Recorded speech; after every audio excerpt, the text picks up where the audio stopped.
My name is Aaron Mitchell. I'm 38 years old, and 2 weeks ago, my father made a decision that cut deeper than any betrayal I've ever known. But after nearly 2 decades of building Mitchell Steelworks alongside him, turning it from a struggling regional operation into a powerhouse in the construction supply world, he handed the entire business to my stepbrother, Kyle. Just like that. Kyle, the same guy who joined our lives at 19 when Dad married his second wife. The guy who spent more time partying than learning, who once blew 60 grand on NFTs, and who never showed up to a single job site without getting lost. Dad told me I was too traditional and that Kyle had modern vision.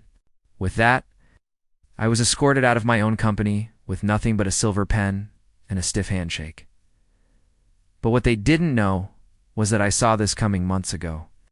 6 months earlier, I noticed things shifting. Kyle started attending meetings I wasn't invited to. Contracts were rerouted through him. I knew something was up, so I got to work. I began documenting everything: emails, meetings, purchase orders. I reached out to our longest-standing vendors, the ones who trusted me, and told them to hold off on signing anything new. I hinted that I'd be in touch soon, under very different circumstances. Then, I spoke to 3 of our largest clients.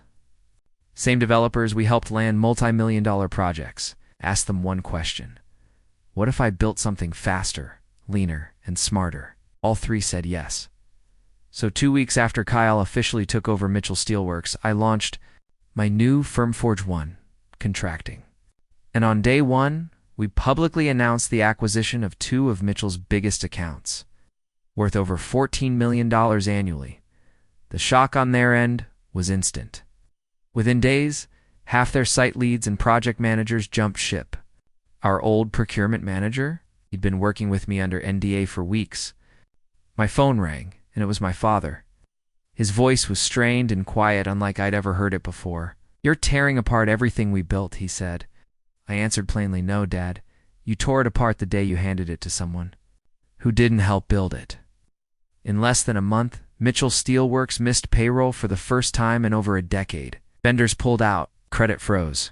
Meanwhile, Forge 1 picked up 3 more contracts in Denver and secured funding to expand across the Southwest. Kyle tried messaging me, "We're family, man. Can't we fix this?" I didn't reply, because real family doesn't erase you from your legacy and expect applause. They thought giving the company to someone younger and flashier would protect the future. But they forgot one critical thing: I wasn't just a name on the executive list. I was the guy people trusted. Trust. Trust is something you can't inherit.